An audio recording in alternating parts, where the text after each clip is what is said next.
Light Pollution News, September 2024, Totality of Impact.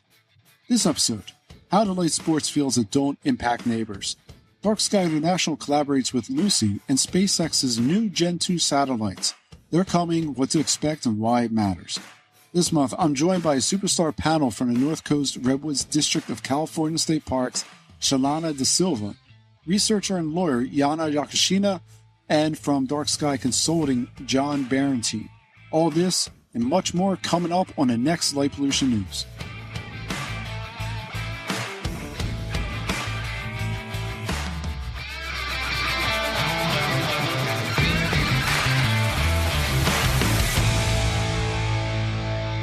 First up, from about as far west on the left coast that you can be, here in the lower 48, someone who has worked in the equity and climate change awareness space for quite some time, right, Shelana? Currently serving as Deputy District Superintendent for the North Coast Redwoods District of California State Parks. That is a mouthful. I looked this up on a map, Shelana, and your zone covers some truly spectacular and impressive places along the California coast and I guess a little bit inland, right? I'd like to welcome for the first time to the show Shelana deSilva. Shelana, welcome to Light Pollution News. Thank you so much for having me here, Bill. It's great to be here with you and our amazing guests. Yes, so I'm Shelana deSilva. I'm the Deputy District Superintendent for the North Coast Redwoods District. We are lucky to be protecting more than 50% of the remaining coast redwoods in the world here in this park district, along with our National Park Service partners. I had a sort of circuitous background to get to my current role. I have a background as a community organizer. I'm a writer, and I've been doing, as you said, equity and climate-focused work in the land conservation space for the last 15 years. And finally, with my family, made my way here to the Redwoods, and we are loving it. Thanks for being here. Yeah, no, thank you. And I'm curious about, how have you seen things change in your lifetime in that equity space and conservation? That's such a great question, Bill. I think there are a number of factors that have come into play in recent years that have forced the conservation movement to really look at its beginnings, how we protected land, who got to choose which land was protected, which land is restored, who is left out of those conversations historically, who continues to be left out of those conversations. There's been quite a reckoning in my field of practice, I think, with racial justice and equity, in terms of access, but also in terms of designing and implementing restoration and conservation projects. So I feel it's a really exciting time in conservation to be looking at our practices for engaging communities, for bringing Indigenous people's lived experience and voices into conservation. So we are in the middle of making some exciting change, and just want to put my shoulder to that wheel. That's excellent. That's excellent to hear. And I know the space has changed a lot, even in 10 years, which is great news. Indeed. Yeah. Seeing more women in leadership, more leadership of color, more expression of all of our multiple shared identities in the decision-making, which is so important. And also, communities pointing out how and where we need to focus our conservation efforts in the context of climate change and all of those threats. Oftentimes, you all know, the people who know best about what a particular land or landscape needs to be resilient in the face of climate impacts or to be more welcoming, that knowledge, that expertise is on the ground with the communities who have lived and have connection to those lands and waters. So I'm curious about this one. You don't have to answer it if you don't feel comfortable or you don't like it. I know last year, California's tried to put through 2, responsible lighting laws into effect. And the first time it was vetoed by Governor Newsom, and the second time it was tabled in legislature. How would you rate your facilities within your district? I appreciate this question, and there's no trouble in asking this. I think, as a land manager, we are constantly balancing multiple priorities, right? For California State Parks, our mission is to protect natural resources and welcome people into these beautiful, special places so they can learn, recreate. And with that comes a number of priorities that need to be balanced. And safety, of course, being balanced with, protecting natural resources, making sure that animals and plants have that dark period to rest, that people can experience the beauty of our parks in as natural and sort of unaffected way as possible. are priorities that sometimes compete. When I think about the legislature or the governor and the decisions that are being made at that level about lighting at night, I have to imagine they are also balancing these priorities to some extent, right? And all I can think is that we as advocates for dark skies need to continue to expand that aperture on what safety means, right? Is it safe if we are overlighting a space and people are being exhausted by that? Animals are being impacted by that? Is that actually safe, right? There are multiple ways to think about how we can all improve outcomes with regard to safety. So that's what that decision makes me think about. Okay, we've got more to do to communicate about the totality of need around these issues. But Bill, you asked about our park operations, and our philosophy is to have our human infrastructure make as little an impact as possible on the land. And so we want to have those creature comforts, right? You go on a long 10-mile hike, you get back to the visitor center, you need a place to use the restroom, to warm up, maybe get some hot cocoa, find a map for your adventure tomorrow. We've got all that here for you, but we want to make sure that those spaces are welcoming and appropriately situated in our parks.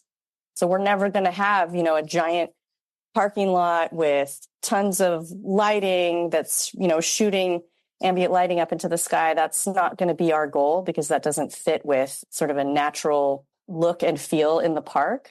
But of course, when you talk to our chief ranger, our law enforcement officers, there's, again, that balance for human safety and making sure that we're partnering with local municipalities that have roads going through our parks and trying to balance all of that out. Excellent I don't know answer. if that answers. Yeah, but... no, that's excellent. That's a good job. All right, next up, I had to do some little guest juggling this month, but it worked out for the very best, because I really couldn't have asked for or even in this case, Yana, you were telling me beforehand that you are maybe one of the best people to have for some of the topics we have this month. I want to welcome back a lawyer making her return appearance with Light Pollution News. Yana, last time you were on, you mentioned you're involved in light pollution as a critical environmental concern. But beyond that, I think we're going to touch on some of the topics that you've evidently, because you're telling me you haven't slept in about 2 months now. So welcome back to the show. I'm excited to have you back here and can't wait to get some topics today. Okay, hello everyone, and thank you, Bill, for inviting me again. And I'm happy to be together with such great guests. I'm indeed excited today about talking about the protection of dark and white skies from the different perspectives. So, and my work is doing really well. We're currently working on pushing light pollution regulations indeed as an environmental concern, mainly at the level of the European Union. So building kind of the European framework for light pollution reduction, which can be affected to the national member states. And we're currently thinking of campaigning the same thing at the international level at the United Nations Environmental Programme. So thank you. I'm looking forward for our conversation today. And listeners at home, you don't know that the guests here, they'll have a survey when they get the final release information. And Yana was like, Bill, you gotta chop up the show here. So if you're wondering why the show is in two halves here, it's because of Yana being like, you gotta do this, Bill. And Yana, thank you for that. And I think it's made a good difference. So I appreciate that. And today, of course, we will be chopping up the show. There's one more great guest here. And I said before, you really can't predict the news. And I think it really worked out great for this lineup here. Joining me from Dark Sky Consulting, someone that you know, because he's literally everywhere. John, I had a great time reading the State of the Science report earlier this year. Your team does a phenomenal job condensing everything into a handful of pages. It blows my mind how it can be that concise. But I want to welcome back Mr. John Barentine. Thanks for having me back on the program, Bill. Yeah, thank you for coming on. And why is it when I look up Dark Sky Consulting, the Google Maps takes me to a cash advance store? Hey, you got to diversify your business offerings in this current economic climate, right? I like it. I like it. John, were you down at Cape Town as well? Because, John, you were down there, right? I was. Mm-hmm. Yeah. How was that? How did everything go? It was very interesting. And Yana was with us remotely for that, it's kind of a big deal. The event was called the International Astronomical Union's General Assembly, which happens every 3 years, and very timely. It sometimes is referred to as the Olympics of astronomy, not the least of which because it's only every so many years, but it's a really international gathering of astronomers from all over the world. It was the first time that it was held in Africa, which is a very big deal for an organization that's been around for more than a century. There were multiple sessions at the meeting on different aspects of dark skies, and one of the main outcomes of that was a resolution put before the membership of the organization that really passed overwhelmingly in support of we'll talk more about this, what's become known as dark and quiet skies. It mainly refers to the extent to which large satellite constellations are interfering with astronomy. So the sense of the membership was very much strongly in favor of the approach that we're taking right now in working with both regulators and the commercial space industry to try to reduce that impact. So all around, I would say it was a fantastic meeting, and I felt like we really made some progress with the discussions that we had and the speakers that we heard from. So it was a really great experience. Love the fact you guys are moving things forward. Thank you for all the hard work. Okay, well, let's start things off today with a little warm-up. Did you guys happen to catch the Olympics? John and Yana, John, you were down in Cape Town working the whole time. Yana works all the time, doesn't sleep. So I guess, Shelana, did you catch the Olympics? I have years when the Olympics are on and I'm just obsessively watching and staying up late or waking up early. And this was not my year for that, Bill, but my family and I did take in a lot of highlight reels. I felt like we were watching history being made with some of these athletes. It was incredible. Yeah, it was. Well, they had an incredible opening ceremony, right? And obviously, we're not going to talk about the one that I guess became controversial, but this was, we're going to keep on light pollution focus here. For those of you who missed it, the lighting designers put on quite an amazing show at approximately 10:57 p.m. The Eiffel Tower extended endless beams of light forward into the darkness above an illuminated Olympic logo. And within seconds, countless beacon lights emerged from the sides, extending out, very bright, extending out probably significant miles in range. No doubt a visual sight that was very impressive to both at home and in the audience. So I know maybe, John, you probably run away from such instances of, experimental, I want to call it. Obviously, the event was stunning as it was memorable. So I'm curious, have you guys seen any really, or can you guys recount any really impressive light shows in your experience? I'll jump in with one. I don't want to date myself and tell you when this was, but it was before the advent of drone lighting technology and sort of drone-based lighting shows. This was at the Blue Mosque in Istanbul, which they every summer, I believe, do a lighting show around that, gorgeous historical building. And it was incredible, but I think nothing near approaching the number of lumens that the Olympics lighting show got to. I mean, the city of Ghent, where I'm based in Belgium, they want to become the city of light, and they organize light festivals every year. I cannot say that it's very impressive, and I'm kind of opposing visiting them for my personal reasons. But yeah, I think we really have to take into account the impact it can have, despite it's obviously beautiful and can be very marvelous and fascinating, rememberable. But we really have to take into account, for example, migration season. Mm-hmm. Yeah, or something like that. Yeah, I was lucky enough to, I guess it's not hard. You can see it any night if you're in Hong Kong, but you get to see a laser show usually around 8 p.m. in Hong Kong, where everything just lasers everywhere in the sky. That was pretty interesting. It's pretty neat. So since we're talking sports here, I actually have some sports articles that came through tonight. First up, a student decided to look at the impacts of artificial grow lighting, a topic we discussed several episodes back. Such lighting typically isn't seen much here in the U.S. and Canada unless we're talking about, say, a marijuana greenhouse. However, in the U.K., it appears to be a different story, namely involving multi-sport stadium pitches. A notable example from that story previously was the Brighton Stadium, which evidently the way the lights are set up, it creates uneven or uneven growth speeds or patterns in the grass on the pitch. While much of the field has a chance to get good daylighting, parts of the field apparently remain stuck in shadows, thereby suppressing growth. And then, of course, you have some stadiums that simply exist in a low light climate, which will deter some of that growth. As with most things involving light pollution, cost appears to be at least half of the obstacle in kind of reducing such light pollution. Such solutions mentioned by the author included enclosed lighting setups, returfing, movable pitches, and transparent stadium roofs to promote uniformity in solar grass-fed growth.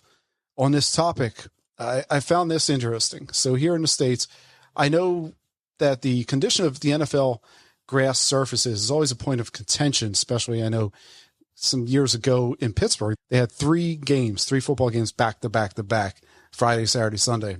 By the time it got to the NFL time, the field was destroyed. So I looked in how we manage natural grass fields here for regrowth. And in terms of how we do it, there's teams that traditionally use grass is sourced from turf farms. And for instance, there's one in New Jersey that supplies at least 9 major sports teams with natural grass. However, I learned that even my hometown team, the Eagles, recently switched over to a more durable hybrid turf that, you guessed it, apparently has the benefits of grass, but the durability of turf. So modern field technology is starting to bring about solutions that could steer us away from the need to have that light on in a stadiums. I'm not sure if anyone here can field this one. So I'm curious if you can, what your thoughts are. Why is it in this day and age of best practices for growing anything from grass to marijuana, do we have situations like purple glow? Is it just a matter of technology being so cheap it outweighs mitigation? I could say something about that, Bill. I fundamentally, what you just said is right. It's perception that the technology and in particular the type of lighting being very energy efficient is inexpensive. Potentially your yield is a lot higher. One thing that I'm surprised by is in many of these cases how there's a disconnect between the people who are installing and designing the lighting and the horticulturalists, who will be the first to tell you that, like all other life on Earth, there's a need for darkness as well as for the light. And plants have something called a photoperiod that's a lot like the human circadian rhythm. And they need some amount of darkness in a 24-hour cycle to be productive. So I'm always a little concerned when I see, greenhouse lighting that's on 24 hours a day. It's sort of doing the plant a little bit of a disservice. I think especially with the greenhouses, and I really feel for people who live in places like Brighton, and I know some of the folks that were fighting against that situation for a long time, is that they tend to find out that there is no regulation of this locally until the problem develops, and now there's a conflict, and they go to their local authority only to learn that there really aren't any legal means for dealing with this. So what we're trying to get people to do is let's pull the horticultural community together with the lighting people, come up with better practices that make the absolute best use of the technology that we have available. And the technology is fabulous, but do it right to find out that we need less light to do it. It's better for the plants. And then you can write sensible rules around that try to cater to all of the interests that are involved so that the owners of the stadium can have the turf they need for their games, but they can do so in a way that doesn't annoy the neighbors, essentially. That's a good point, John. When we talk about having any kind of these guidelines, when you're starting up, I see for the stadium, right, they're probably using either an in-house service or a commercial service to take care of the grass. And when they're doing that, I would assume that there's a best practices guide out there, right? Some kind of guide that they're basing it off of. Are you saying the horticulturalists have something in place where they say, hey, you know what, this grass needs 6 hours of darkness or 5 hours of darkness, something like that? It's not being translated over to practice? I think so, Bill. There is certainly guidelines for what is now called horticultural lighting, and it's really being driven more like by the legal cannabis industry, for example, finding that, for example, you can tune the color of light very carefully if you use a technology like LED, and you can give the plants exactly the colors that they need and not the colors that they don't. So, most plants are green because chlorophyll reflects a lot of light. So the plants aren't making use of the green light anyway. Give them more of the other colors. I just don't think that it's filtering down to the level of the people that are designing the lighting for these spaces. And that's a whole separate group of people than those who are actually doing the field maintenance. So I think they don't have as much influence on process, to be honest. Gotcha. That makes sense. I appreciate you breaking this down, John, because I think the story that I'm hearing inside of what you just told is that we sometimes don't think about the totality of impact.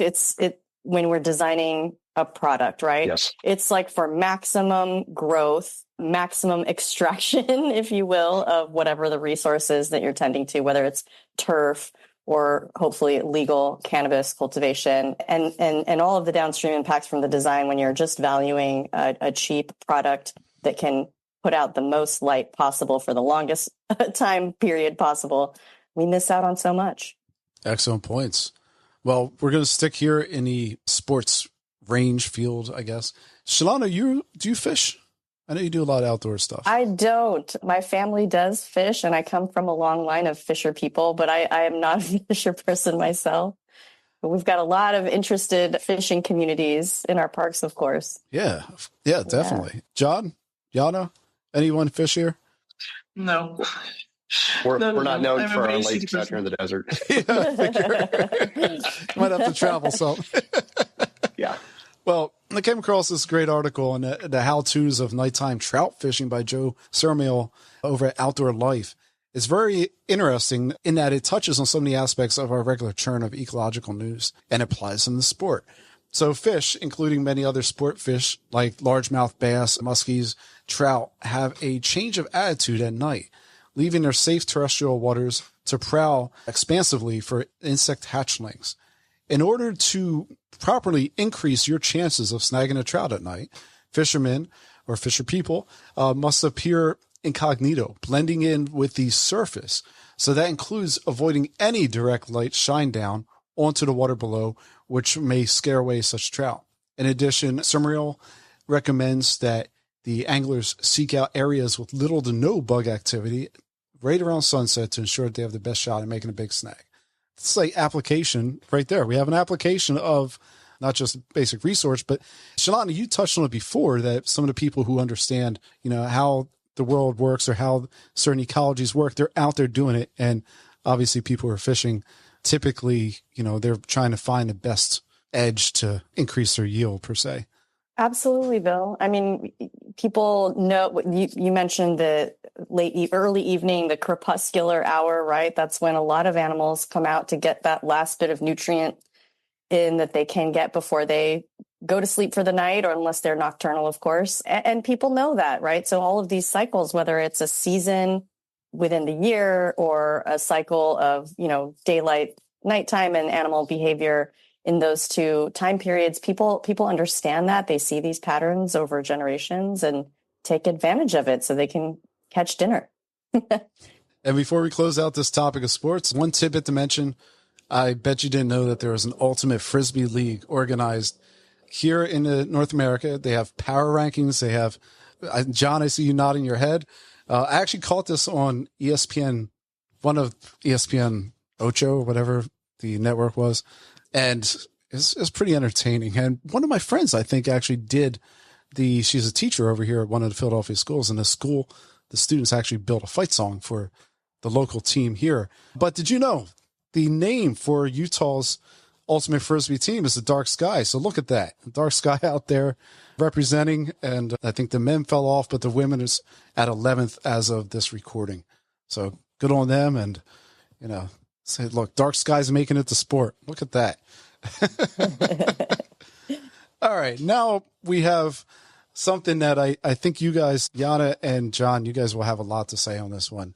So this comes to me from space.com. Sharmila Kuthanar put together an excellent piece discussing the new array of Starlink satellites.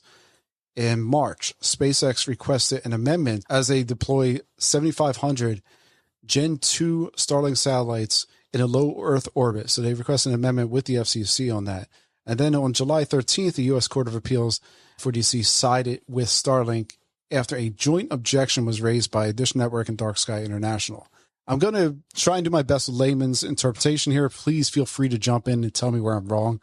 No doubt, in the presence of proper administrative law professionals, this would be a more detailed explanation.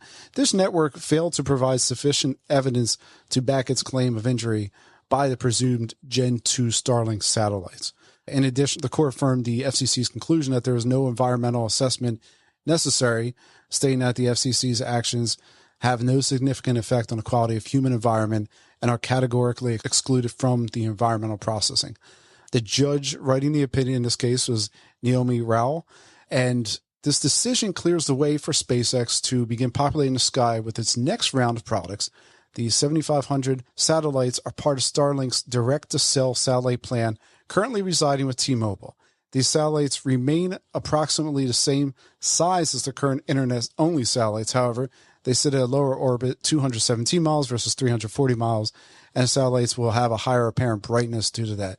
To their credit, Starlink confirms brightness impact, but they're working with astronomers to potentially impact mitigation.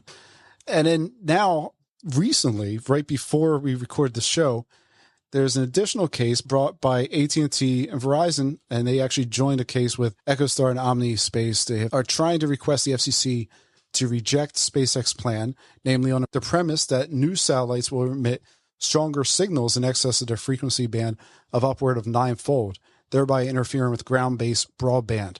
It should be noted that AT&T is looking to have its own satellite constellation do exactly what SpaceX is doing through AST Space Mobile, and that should go live in 2025, but the initial satellites are planned to take off this September. Yana, I'm going to shoot this one directly over to you because I know you have a lot to say on this. Yes, thank you. First, I want to add about the case. I think it was also united. Originally, there was a case which started by International Dark Sky Association against Visual Communication Commission, right? And then they united it together with Dish Network because they had different claims in one case. And what's basically Dark Sky International did, they claimed that that specific activity of SpaceX supposed to go under the environmental assessment under NEPA, which is, I wrote it down, National Environmental Policy Act, which is US Act. But this is a very interesting article there, which basically indicates that it's only for activities which will have may have a significant impact on the human environment. So FCC just decided that there is no significant impact. And here, the most interesting part of this is a kind of a philosophical question of the expansion of how do we define the environment and whether the outer space is actually the environment. And unfortunately, currently, as we see the results of this case, and I think there are way more cases well, maybe not, I don't know, but I think we have to work towards the basically international recognition that everything what is not human-made is actually the environment, because we consider everything what is around us on Earth already the natural environment, while space, which is not created by humans, is a kind of a natural environment. Because for me, it's pretty clear, according to the even current international space law, when we look also, it's correlated with the current international environmental law, so we can think about the implementation of the principles. But yeah, so it was very sad to me to see, because I remember when there were hearings in Washington, D.C. I don't remember when. I think it was just after the New Year or something, somewhere there. And judges went, before making the decisions, with the question, do you want us basically to answer the question whether outer space is a natural environment? And they basically answered no, which is the unfortunate part of it. But yeah, I think I will hand it to John here, because there is also another part about the astronomy and the interference with all the SpaceX activities. Before we get to John, Yana, so they truncated the case into one. So we were saying there's two separate complaints and they truncated into one. You may not know this. Is that standard? Do they usually? It's not standard, but they can do that if the claims are kind of related. So they found out that they're related in the case. They basically, both claims by Dish, I think, Dish Network, right? And IDA, they wanted to uphold the licensing of the satellites of SpaceX. And both of the companies, organizations claimed that there was a wrongful act of FCC. So this is why they united it. And the claims were pretty related. They basically, it was all about unlawful act, and they tried to put it in a different perspective, but none of them made it happen, unfortunately. Okay, John, jumped over to you. It's interesting, Bill, how this case turned out. If you look at the satellite industry's communications, they said, this is a big win for SpaceX. This is a big win for satellite broadband development. Eventually, I think Congress is going to have to weigh in on this issue of what the human environment is. I read one of the amici submissions that went along with the case. And they said, well, it's very clear if you read the plain language of NEPA, and given that the time period in which it was drafted, which was the late 1960s, that they didn't say anything about space. So that it's very clear they didn't mean it to include space, or they would have said that. We had not yet landed on the moon, for example, when NEPA was being drafted. So it was a really different era as far as the human presence in space. I think it's arguable that it's much more considerable now. If the SpaceX Polar mission goes off this week as scheduled, there will be, I think at some point during that week, there will be something like 22 human beings in space simultaneously, which has never happened before. To have so many people in space at once. And of course, there's the myriad of satellites that are up there. And at least in my opinion, that argues very strongly for a human environment in space, the least of which is due to the presence of our machines. And it is changing space in a material way that would not be happening were it not for humans. So I think eventually this is not the end of this story by any means. And the important win for Dark Skies was that the plaintiffs achieved standing in this case. The court didn't dispute Dark Sky International's right to bring this case representing a group of potentially affected people. So I think that's still a win, and there will be something more following this up in the future. I mentioned earlier in talking about the IAU and the Cape Town meeting about how astronomers have been trying to work proactively with the commercial space industry to come up with mitigations. At the end of the day, the international legal framework that governs the way space is used says that we are all kind of equal actors in this, that we all have a right to access outer space. It's not just for the scientists, and it's not just for the commercial interests. And astronomers, I think rightly, have decided that the best hope here is to do that work proactively, to try to find a way that we can all live with each other. And so, can we make the satellites less bright so they interfere less with the optical and the infrared astronomy observations from the ground? Can we reduce the impact of the satellites' radio transmissions that affect radio astronomy? And increasingly, I'm optimistic that we're heading in a direction that we can. The one thing that worries me the most, the thing that metaphorically keeps me up at night, is the potential for that very crowded space around the planet to become filled with debris from collisions. And if it does, the potential is that it could all be game over very quickly. And then we will be talking about a completely separate set of concerns at that point. So I think in the background of all of this is a need to really control the rate of debris production so that we can continue to even access that space in the future. John, when I was researching this case here, it seemed like the FCC was very eager to put light pollution in the past and not really speak to it. And this was a Republican representative who was on the FCC panel, I believe. And in that case, how much of this is the FCC trying to speed up the space economy, trying to really make sure, it gets moving and not put too many impediments early on, similar to ways people do for, say, internet. As the internet economy was coming up, we didn't really have too many restrictions on it. Those restrictions started coming in place a little later. I think that has everything to do with it, Bill. And not to say that there shouldn't be development of a future space economy, but a lot of these arguments that are anti-regulatory, because we just happen to live in an anti-regulatory period in history, are very reminiscent of the arguments that were made by chemical companies in the 1950s. It was going to be better living through chemistry. And meanwhile, they're, dumping waste into rivers and killing river ecosystems and things like that. We've seen this story play out before in environmental history, right? It's not new.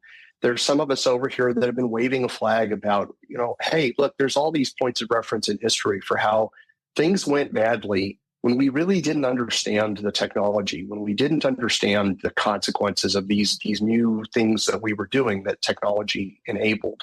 So, none of us on the astronomy side are saying, halt, absolutely stop. You have no right to do this. But I think it is right of us to raise these concerns, especially looking back at history, and to say, folks, there's a lot here we don't understand. And there is the potential for a catastrophe to unfold that is not something that can be easily rolled back. rarely do we have these instances where we have the benefit of hindsight, and we know how that went ultimately, right? It took federal legislation, Clean Air Act, Clean Water Act, Endangered Species Act, to undo those harms. And inevitably, I think we are heading in a direction like that for U.S. federal space policy. My hope is that we get our act together before something catastrophic unfolds in Earth orbit. Those are good points. When it comes to the environmental pollutant of satellites, is there really merit to the environmental pollutant, say, here on Earth, to having, say, a water pollutant or an air pollutant? Or is this something where you're looking at astronomers who have plenty of public dollars invested to do research, to essentially create a living out of this? Is this something that really affects astronomy more, or is this something that would actually be more of a tangible pollutant per se? I think what we're going to find, Bill, is that astronomy is just the tip of the iceberg. It's the canary in this particular coal mine. And it's kind of like what we've been dealing with on the ground-based light pollution front for years, which was a movement that was started by astronomers. But as we have learned more about the subject over time, we realize that it has all these other myriad environmental effects. And sure, we can still talk about the night sky, but that probably isn't going to move the population to act, right? They're not as concerned about it as astronomers are, but they're concerned about the ecological effects, for example.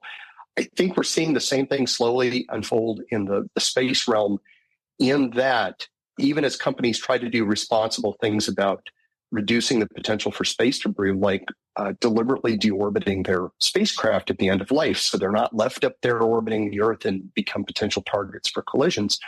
But there's some worrisome evidence that's emerging about when all those spacecraft come back, and we like to think that they burn up in the atmosphere, and I'm using air quotes for that, but that material goes somewhere. And if we put all the metals from these spacecraft into the Earth's upper atmosphere, it could potentially have a harmful effect on the energy balance in the atmosphere.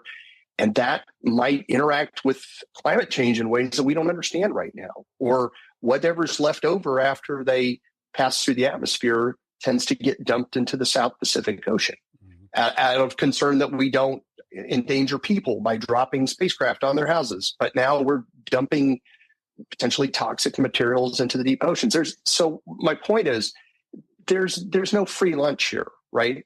It's as with all other kinds of technology that have polluting side effects, we can try to find ways to reduce that impact. But at the end of the day, you're left with something that has to be disposed, and there's no perfect way to do that. And there will be environmental consequences of doing so. Got to shoot it all at the sun. Come on, John. Okay. You figure out how to make that work energetically, and we'll talk. Shelana, you're going to speak.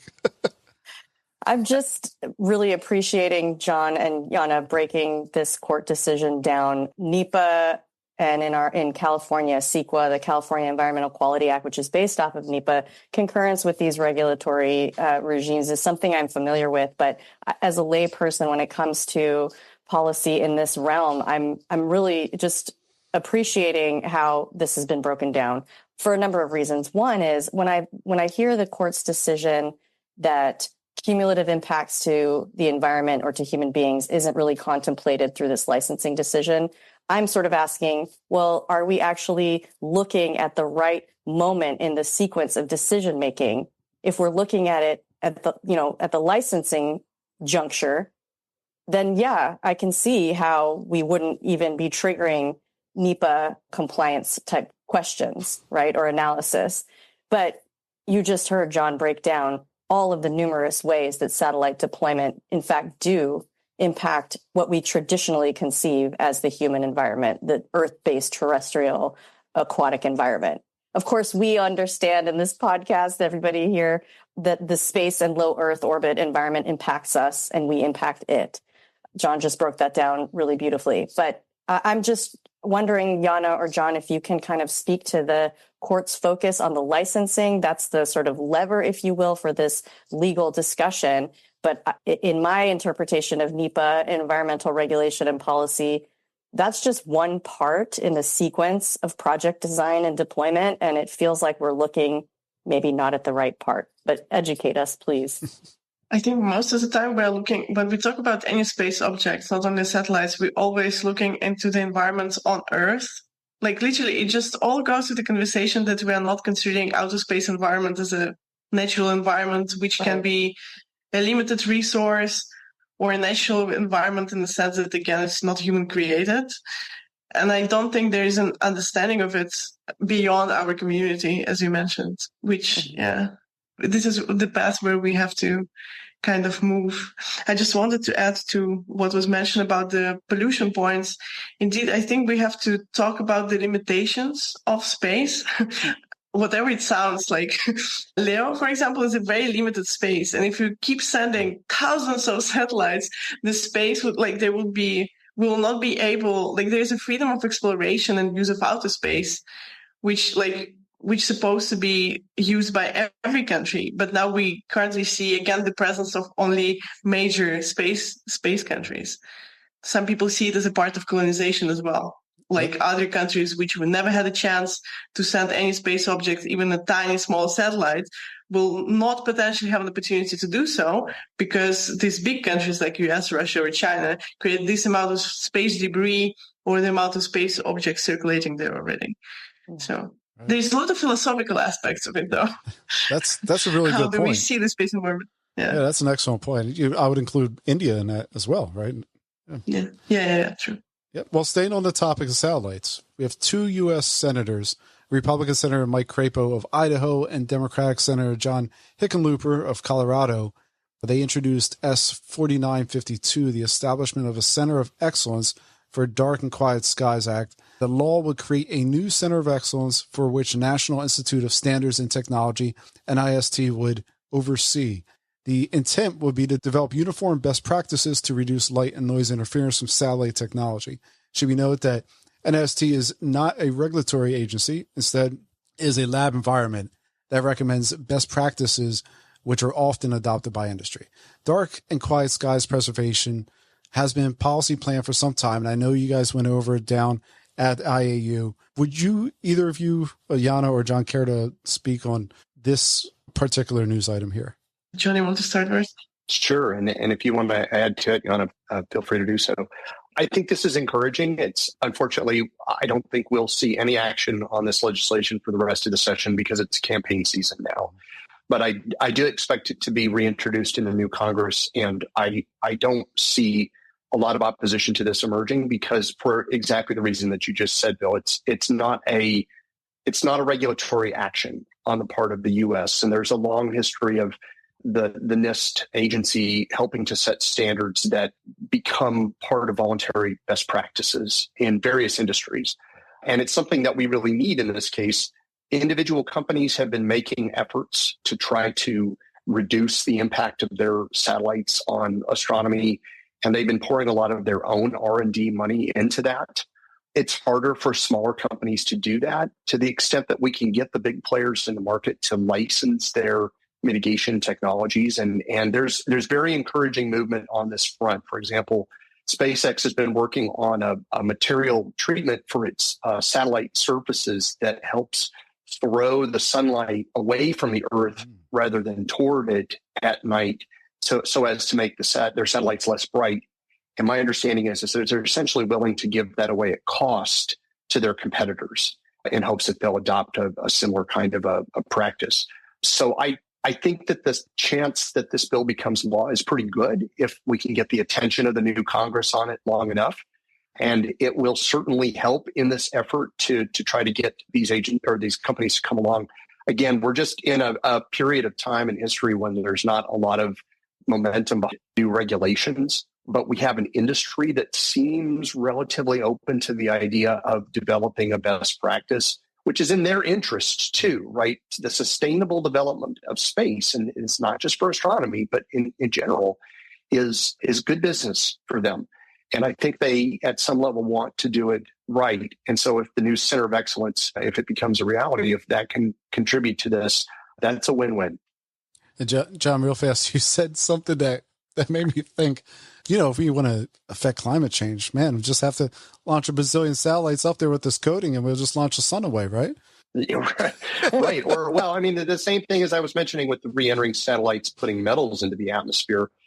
There are geoengineering ideas that are substantially like that, injecting metals to the atmosphere to cool it and help offset some climate effects.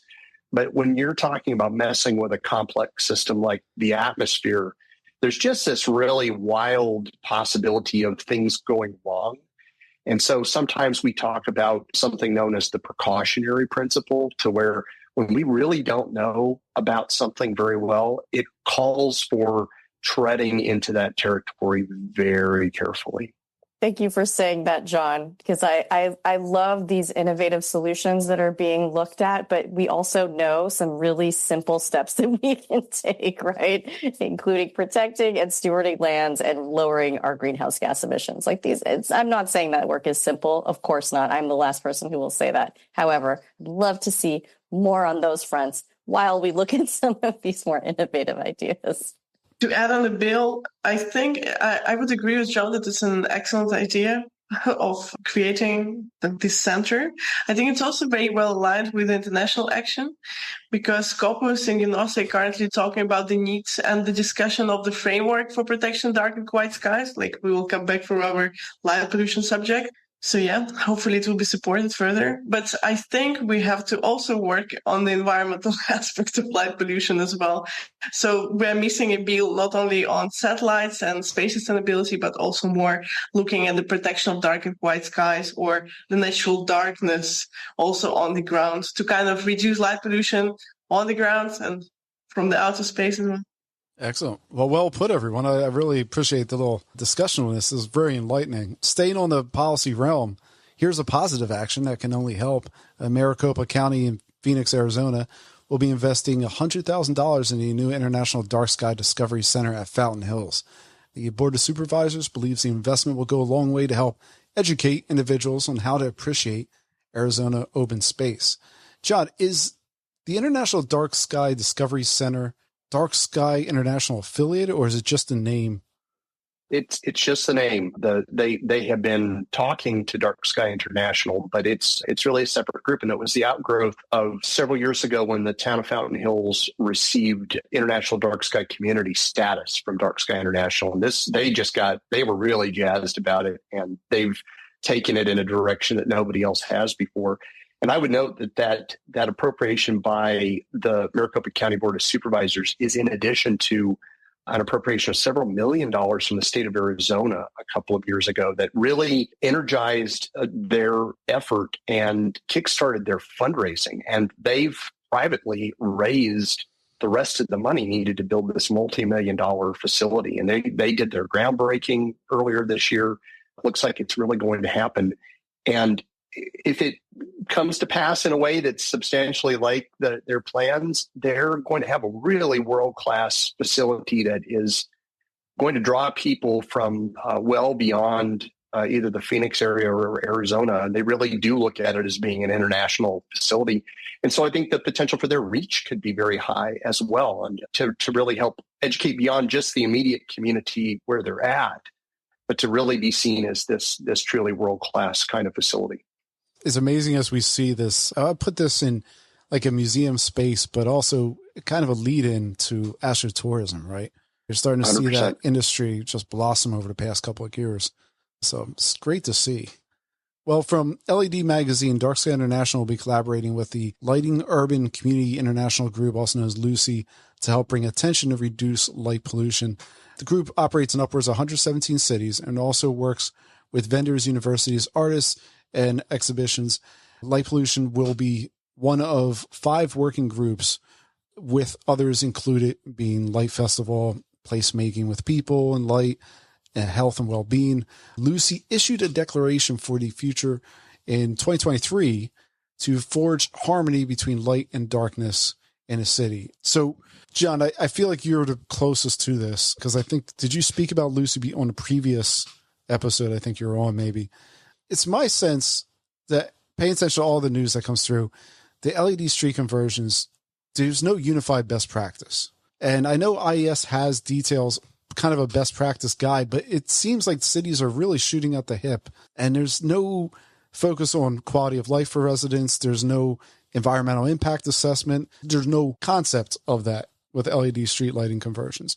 There's a steady drumbeat, if not of misinformation, but confused information in this municipal lighting space, or at least it feels that way when I communicate and I see what goes on. You have cities utilizing 4000K color rendering, and then residents clamor about it, and then they change the color. You have, with the exception of your city, John, over in Tucson, most LED conversions start off with a brightness set to 12 noon on Mercury, and then somehow they start, some places are able to get it down to a little closer to evening on Mars. It seems to be incumbent upon the resident to do things like request shielding. The city doesn't do their homework on how to properly aim the fixture. The city may or may not provide shielding, even if they're, depending on if they've budgeted for it. So I'm curious your take on this, John. I assume Lucy probably won't handle any of this stuff, or will it? That's a great question, Bill. I don't have any particular insight into that organization. I don't know anybody there. Don't know a lot about it, so I'm not really in a place to comment on that level of particulars. Can say that what we have learned in the last 10 or 20 years in the dark sky movement is that we really need a big tent. We need a lot of like-minded organizations involved, groups of people who have some of the same concerns, at least that we do, or they can see where our concerns overlap. So I'm cautiously optimistic about the nature of this collaboration. I hope it turns out to be productive. It seems like, just from an outsider's view, that part of what Lucy is promoting is a more sensitive take on the use of lighting in urban environments. And that's also for things like lighting for placemaking, for example, that they talk about, which is really, it's kind of a code word for the strategic use of aesthetic lighting in spaces to make them more attractive to people. So, your downtown, your main street, you want to draw people into that at night. You want to further a nighttime economy, which are those are good things, and they're good for communities. But I think at the same time, they realize there's a potential to go overboard. And that's where a lot of these municipal lighting conversions have gone, is I think overboard for a couple of reasons. One, the people who are making the decisions at the municipal level really don't know anything about this topic at all, whether it's, the technical aspect of lighting or, what their resident preferences are. I think they tend to go in the direction of overlighting because that's what they believe their constituents want. And it's related to public safety and perceptions about safety. And they fear that if they don't brightly light their city streets, that they will potentially suffer some sort of repercussion as far as legal liability goes. But they're way over the recommendations of bodies even like IES. And at the end of the day, I think it comes back to inadequate awareness and attention to the topic. And if we can put the municipal people together with the folks in the communities who know the lighting aspect, when we do that, we tend to get better outcomes. But there are a lot of municipalities, even within the United States, and having to go through this and do them one by one by one by one is what turns out to be very challenging. And that's what argues for regulation at a higher level, whether it's California through its Environmental Quality Act or its Energy Code, which I think is one of the better ones in the country, or, there's also the possibility of some federal legislation in the United States that we could talk about as a future course of action. But if we have to go one town after another, it's whack-a-mole at the end of the day, right? And it just takes a tremendous amount of effort to try to bring everybody into the fold, as it were. I can add on that. I think Lucy is mainly a European organization, so it includes mostly cities in Europe. And during the last 5 years, most of the European countries like France, Germany, they started to change their legislation to address ground-based light pollution. And a lot of them also have binding standards on how to kind of create a better lighting. So the shielding, the right color temperature. So we're talking here about the quality of light. So I think the organization like Lucy, they kind of can create the best practice across these different countries and communicate to these municipalities what are the higher regulations are and how they actually can follow them. Because when we have the regulation, we always have to think about the future implementation and effectivity. And Lucy kind of if they communicate that close with the cities specifically, I think we can really make this legislation work. I don't know if they include any cities from the US, though. I think it's mostly European kind of city network. Yeah, I'm but not sure. I'm not sure. Yeah. I'm not 100% sure, but I think it's based in Italy. This is what I know for sure. In listening to you, Yana and John, talk about Lucy and their role in all of this, it just makes me think as an advocate, what's so important oftentimes is that missing middle, right? The stakeholder or the expert in the middle. So you've got this high level regulatory bodies making decisions, right, with experts, hopefully science-based. And then you've got communities and decision makers at the municipal or local level. And that middle ground of voices to say, hey, this is how you can conform with these regulations, but also keep people safe and happy in the city, and lighting design decisions that you could make that would prevent a preponderance of artificial light at night while keeping everyone safe. And I think here in the States, we really need to find that missing middle. And as John said, hopefully it's a big tent approach, because there's so much diversity with all of the stakeholders who care about these issues. So I don't know. I'm looking at Lucy as a potential model there. These are all great points. I mean, here in Philadelphia, we do a lot of things that are really green, and it's impressive, and it's some of the ways that we're remaking the city to be more communal and more walkable and more of just a city. It is great. But then when it comes to lighting, there's nothing, it's totally removed from that plan that seemingly, everything else has a touch that has to be green. So just hopefully Lucy sets a good example for many, many cities to be able to follow. But again, we're coming back to the conversation that artificial light at night is not mostly considered as pollutant in from our small community of people, raising awareness and knowing about the problem. But in reality, when you go to talk, every single day, if you go outside and talk to a person on the street, they don't know what light pollution is. So I think it's we're coming back to this problem of unawareness, the problem, light pollution. I'll retort on that one, because I find that light pollution actually is a pretty known issue. And people, when I don't even bring up the topic, I'll tell someone, oh, hey, I went out and, went out to this part and, we're kayaking out there, and someone will tell me, oh, it must be pretty nice to see stars. Probably not too much light pollution, from someone who I wouldn't expect to even know about the issue, right? It seems to be much more on people's minds than I think, we tend to give it credit for. I mean, it's growing, but I think there is still a big gap to overcome. I was just getting my US visa in the US embassy, and the guy was asking me what I'm doing for a job, and I was talking about light pollution. So I think I got my visa because he liked the topic of light pollution. So I kind of educated the person at the embassy. So.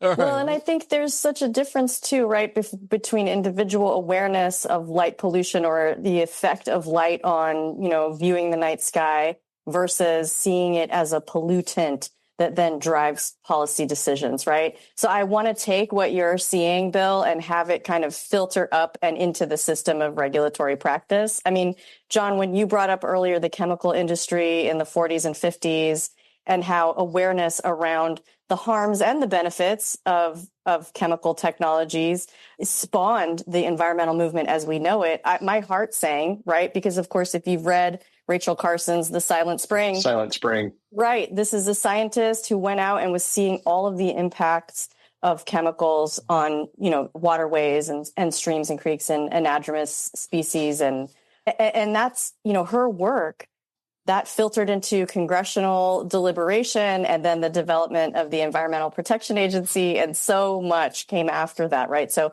I think we are at this exciting point where we're seeing individual people understand what light pollution means in the context of their lives. And we just need all of the Rachel Carsons who understand this in the context of low Earth orbit and light pollution to start to tell that story and help us frame the policy approach. Yeah, Shelana, I think you cleared up that very well, because I think me and Yana were both saying the same thing, just in different ways. Yeah. Yeah, you definitely, thank you for that. So let's cheer on some of the new designations this month. I want to congratulate Shield Ranch Barton Creek as becoming the first urban night sky place in the Lone Star State of Texas. I should have looked up the pronunciation on this one. I don't know how it slipped through. So anyone want to help me out here, fine. If not, we're going with the Eiffel. I'm just going to say there's a place in Germany that will be the 8th International Dark Sky place, and in Germany, that is, just in Germany. And then Prineville Reservoir in Oregon becomes an International Dark Sky Park. Before we close out today, I came across this interesting article here, and very cultural one, The Bright Lights of Americana, the unique museum that preserves signs. So there's a museum out in Cincinnati that preserves roadside lit up signs, including, say, the 76 gas or a neon McDonald's pole sign and all of these old vintage store signs. It probably is a great trip, and it's probably an interesting walk through how we culturally assess, how we don't even think about, but how, Light at Night becomes so placed in our brain, these little cultural icons. I just found that pretty interesting. Okay. So we'll stop here for this half of the show. I'll pick up second half in 2 weeks. I'd like to thank my guest today, standing on the front lines of equitable conservation up there in California, Shelana deSilva, the lawyer who works hard at trying to build a better tomorrow, Yana Yakushina, and the man who works tirelessly to help educate and remind us all that, yes, indeed, there are two halves of the day, Mr. John Barentine. As a reminder, you at home can join the conversation over at LinkedIn, Instagram, Facebook, or even by texting the show right from the show notes. We record light pollution news in one fell swoop each month. This month, the recording date was August 25th. Supporters of the show can join us live as audience members, where we typically have a little chat with guests once the recording is done. Thank you once more for joining today. I'm your host, Bill McGeeney, reminding you only shine a light where it's needed. Have a great September, folks, and I'll see you in 2 weeks.